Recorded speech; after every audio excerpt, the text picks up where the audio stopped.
প্রতীক্ষার অবসান ঘটিয়ে অবশেষে আনুষ্ঠানিকভাবে উদ্বোধন হলো খোয়াই চেবড়ি দ্বাদশ শ্রেণী বিদ্যালয়ের বিজ্ঞান ল্যাবরেটরি ও নতুন দ্বিতল ভবনের, যার আনুষ্ঠানিক উদ্বোধন করেন কল্যাণপুর প্রমোদনগর বিধানসভা কেন্দ্রের বিধায়ক পিনাকি দাস চৌধুরী। প্রায় 9 কোটি টাকা খরচ করে তৈরি এই দুটি প্রকল্পের উদ্বোধনী অনুষ্ঠানে উদ্বোধক ছাড়া উপস্থিত ছিলেন আরও বিশিষ্টজনেরা। চেবড়ি দ্বাদশ শ্রেণী বিদ্যালয়ে এক আনন্দঘন অনুষ্ঠানের মধ্য দিয়ে আনুষ্ঠানিকভাবে ফিতে কেটে ফলক উন্মোচন করে বিজ্ঞান ল্যাবরেটরি এবং চেবড়ি দ্বাদশ শ্রেণী বিদ্যালয়ে দ্বিতল বিশিষ্ট পাকা ভবনে শিলান্যাস হয়। বৃহস্পতিবার শুভ বিজ্ঞান ল্যাবরেটরি উদ্বোধন ও শিলান্যাস করেন কল্যাণপুর প্রমোদনগর বিধানসভা কেন্দ্রের বিধায়ক পিনাকি দাস চৌধুরী। বিধায়ক ছাড়াও এই দিনের এই আনন্দঘন অনুষ্ঠানে উপস্থিত ছিলেন খোয়াই পঞ্চায়েত সমিতির ভাইস চেয়ারম্যান উত্তম অধিকারী, বিশিষ্ট সমাজসেবী নিতাই বল, বিশিষ্ট সমাজসেবী চন্দ্র রায়, বিদ্যালয়ের প্রধান শিক্ষিকা বিনোতা দেববর্মা, পূর্ত দপ্তরের chief executive engineer Manoj Debbarma. এই অনুষ্ঠানে সভাপতিত্ব করেন বিদ্যালয় পরিচালন কমিটির চেয়ারম্যান অতুল কৃষ্ণ দাস। অনুষ্ঠানে স্বাগত ভাষণে পূর্ত দপ্তরের আধিকারিক মনোজ দেববর্মা জানান, চেবড়ি দ্বাদশ শ্রেণী বিদ্যালয়ের বিজ্ঞান ল্যাবরেটরির 48 লক্ষ টাকা ব্যয় হয়েছে। তাছাড়া বিদ্যালয়ের দ্বিতল বিশিষ্ট পাকা ভবনের নির্মাণের বাজেট 8 কোটি 51 লক্ষ টাকা। এই বিল্ডিং এর মধ্যে থাকবে বিদ্যালয়ের শ্রেণী কক্ষ, প্রধান শিক্ষকের কক্ষ এবং অফিস রুম সহ পৃথক শৌচালয় নিয়ে নির্মাণ করা হবে। অনুষ্ঠানে বক্তব্য রাখতে গিয়ে বিধায়ক বলেন, রাজ্যে শিক্ষার বিভিন্ন উন্নতির দিকগুলি তুলে ধরেন। তিনি বিগত সরকারের আমলে উন্নয়নমূলক কাজে অনীহা বিষয়ক সমালোচনায় মুখরিত ছিলেন।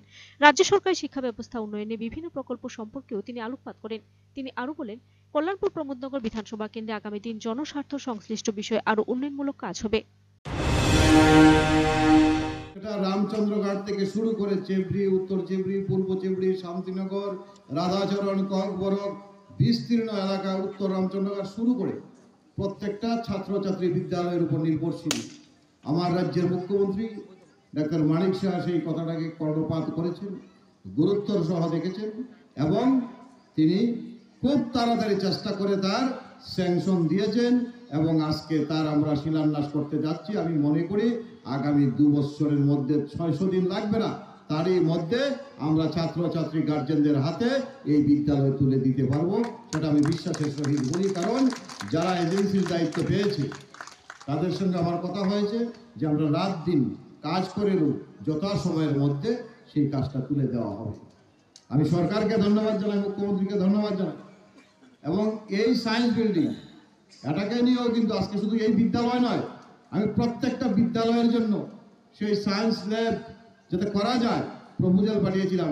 আজকে একটার পর বিদ্যালয় করতে করতে অনেকগুলো বিদ্যালয় আমরা অলরেডি উদ্বোধন করে ফেলেছি, ধারা উদ্ঘাটন।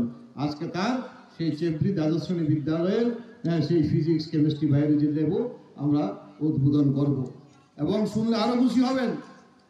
আর একটা নতুন আর্ট যেটা আমাদের বিদ্যালয়ের একটা একদম গুরুত্বপূর্ণ বিষয় হয়ে দাঁড়িয়েছে, তারও একটা নতুন কনস্ট্রাকশন এসেছে। আজকে এজেন্সি এসেছে, এখানে কথা বলেছে 2টা রুম আরো নতুন বিল্ডিং করার জন্য উনি বরাদ পেয়েছেন, উনিও কাজ শুরু করবেন। কাজে এই সরকার চাইছে শিক্ষার যে আমূল পরিবর্তন, যেটা এই রাজ্যে ধ্বংস করে দেওয়া হয়েছিল, একটা একগামীভাবে শিক্ষা ব্যবস্থা চলছিল, যেটা পার্টি দ্বারা নিয়ন্ত্রণ হতো। যারা স্কুলে আসতো শিক্ষক শিক্ষিকা তাদেরকে আমি দোষারোপ করিনি, কিন্তু তাদের মধ্যে 1-2 জনকে মনোভাবে লাগিয়ে রাখা হতো।